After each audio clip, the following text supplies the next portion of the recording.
Hello there. I'm Dr. David Fearn, reader in Greek literature at the University of Warwick's Classics and Ancient History department.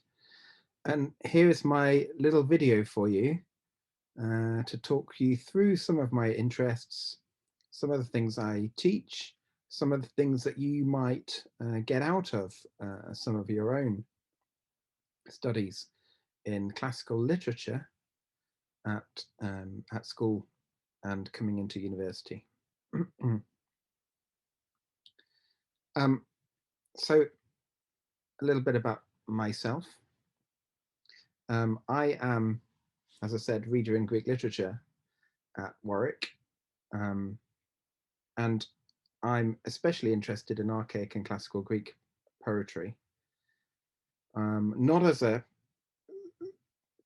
actually a historical phenomenon particularly, but as a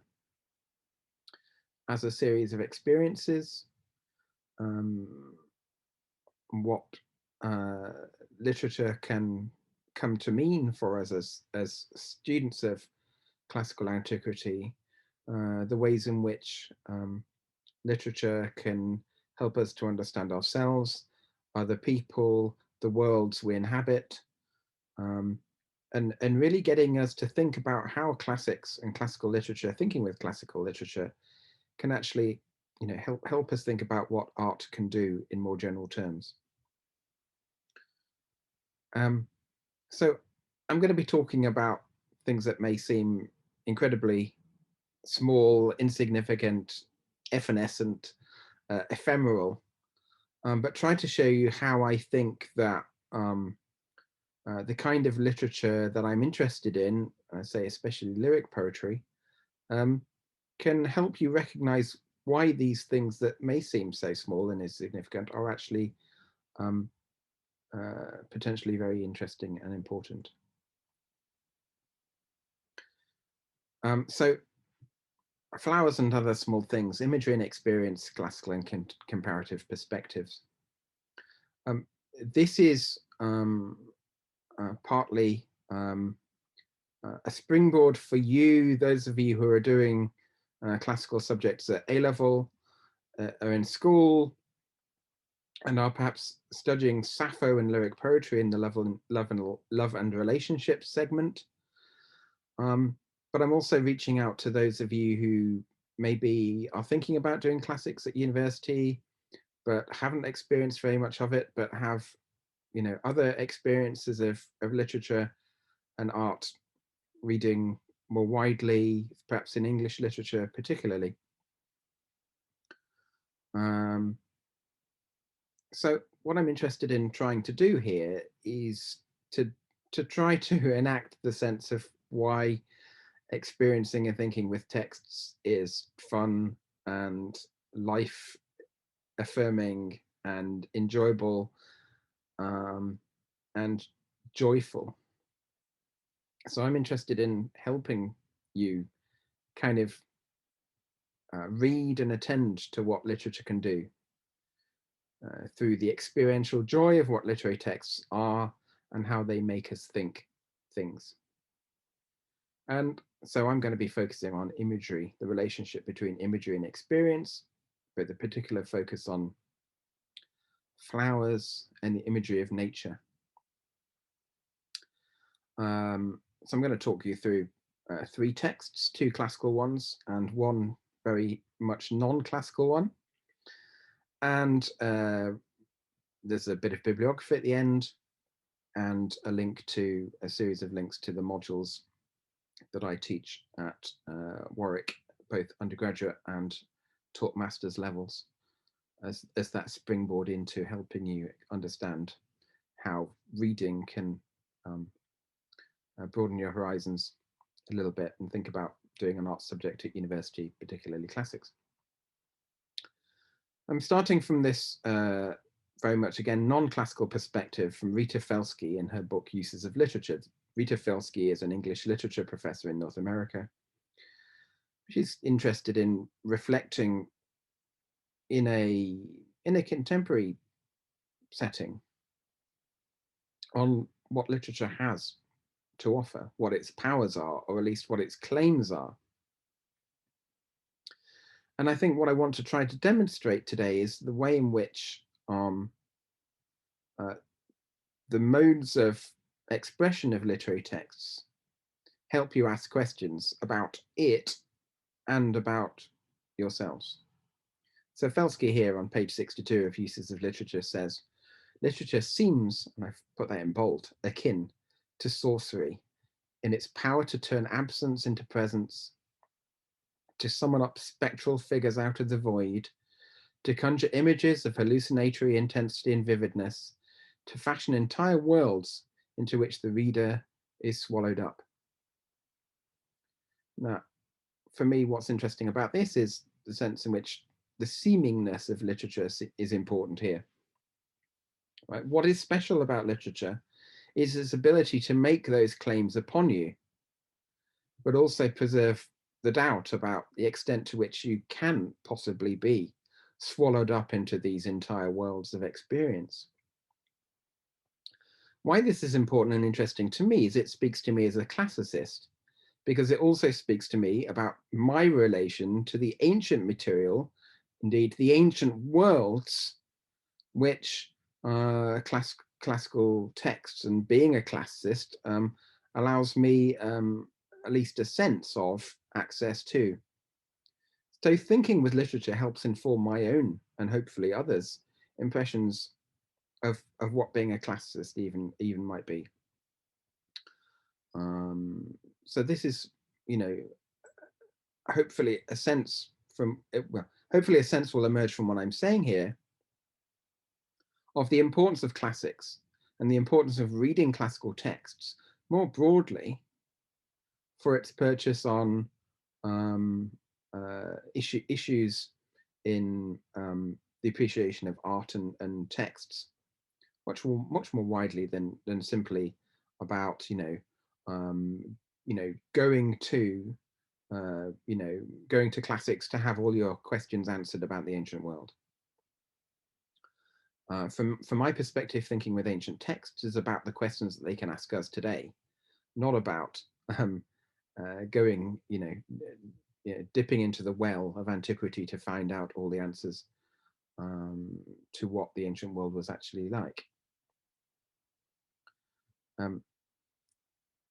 So I'm going to start with an amazing bit of Sappho fragment 96. Sappho 96 is obviously a fragmentary poem, incomplete, so we don't really know how it started or ended. But it's an absolutely extraordinary, fabulous piece of writing, exposition, composition, in the way it negotiates between two things. On the one hand, an intensity of interpersonal relationships, talking about other people being like goddesses, the longing, the biting of the mind that someone feels when they remember somebody who isn't with them anymore.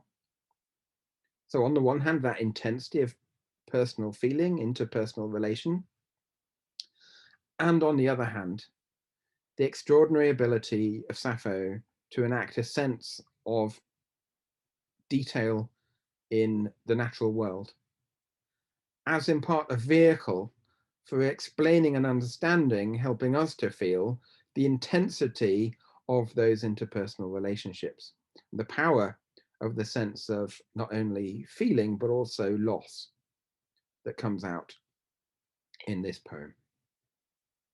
So we have the sense of remoteness, and now she is conspicuous amongst Lydian women, this woman who is now somewhere else, but makes you think of nature, makes you think of moonlight that's Homerically inflected because of the rosy-fingered epithet that is in Homer in the Odyssey, famously used of the dawn, not of the moon.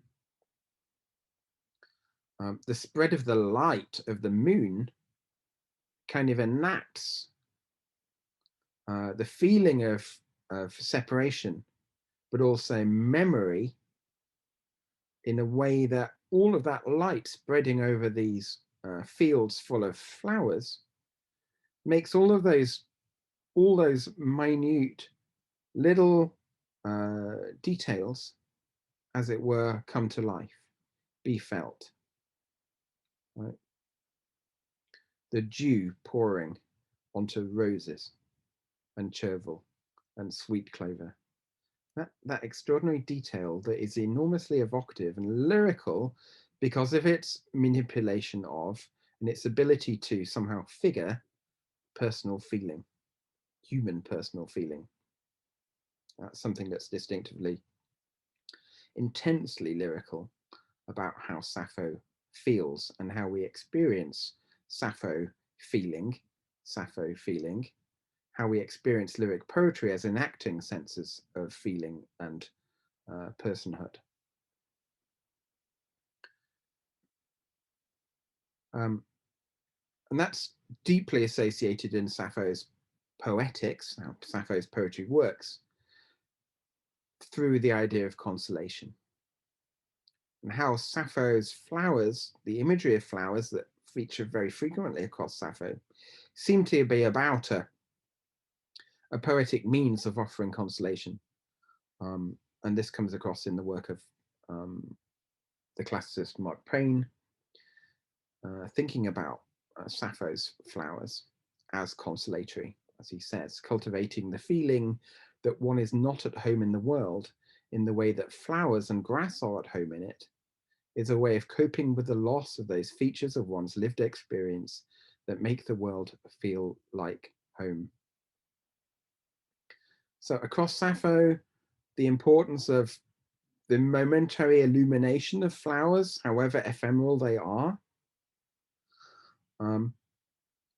somehow make the idea of human loss more manageable as a kind of surrogacy.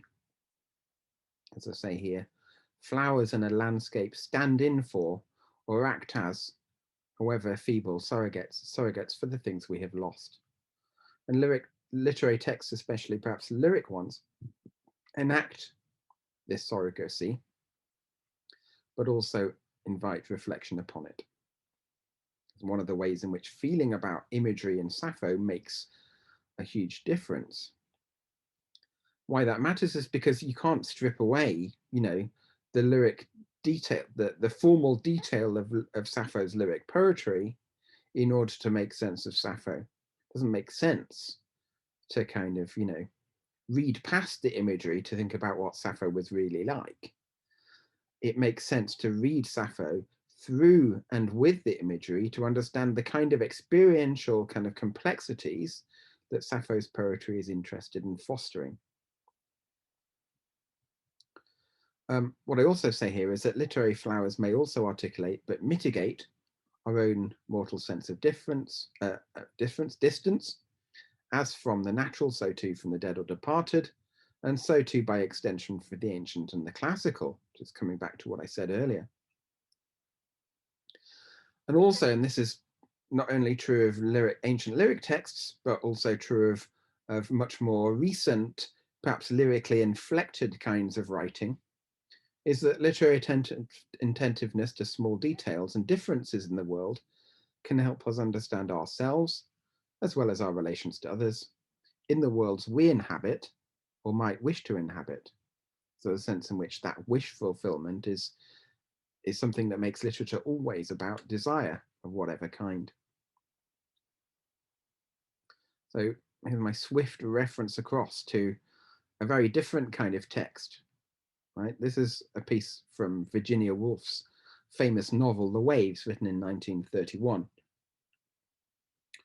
You don't need to know anything about the waves particularly in order to understand what's going on in this passage, this excerpt that I've provided here. What I'll say is that this novel is distinctive because of the disjunctive way it's written.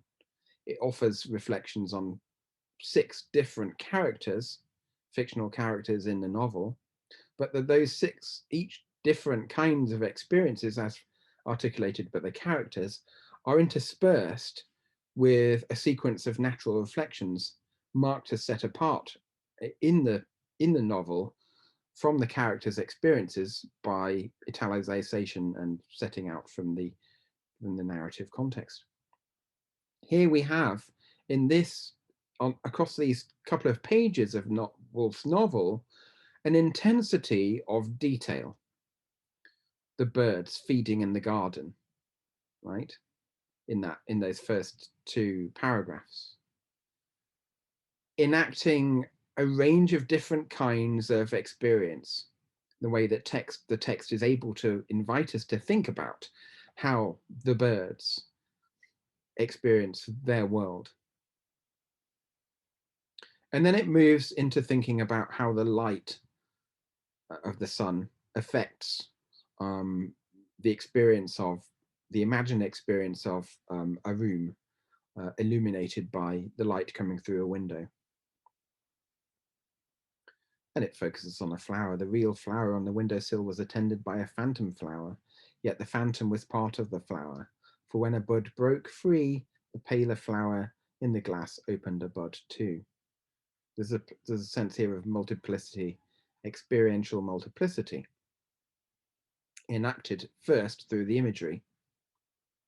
But then we get immediately after this the move back into the main kind of fictional setup of the novel and its offering of the viewpoints of different characters.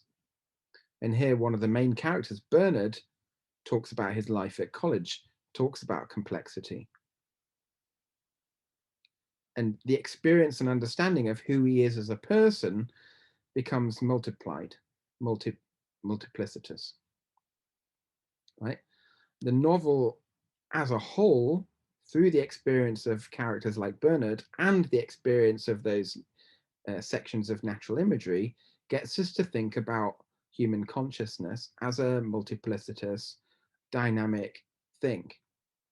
And I think one of the reasons why Woolf's novel is so famous and so important in the history of literature is because it's so attuned to the kind of basic questions and basic issues that literature offers up for us and allows us to comprehend and involve ourselves in a sense, the invitation to consider the dynamics of personal experience and what it is to be related to other people. For me, this is important and useful because it gets us to think about time. It gets us to think about the use of imagery to negotiate temporal distance, and get us again with Felsky to at least ponder on the extent to which we can access the worlds across time and space that, for me as a classicist, classical texts seem to dangle in front of us. My final example is from another piece of Greek lyric poetry. This is an excerpt from, actually quite an extensive excerpt from a short poem by Pindar celebrating a victory in the Olympic Games. Pindar is one of the most famous and distinctive voices from all antiquity. He's, along with Sappho, the most famous of all the Greek lyric poets. He's most celebrated as a composer of victory odes for people who won athletic and other kinds of contests and the major festivals of the 5th century BC.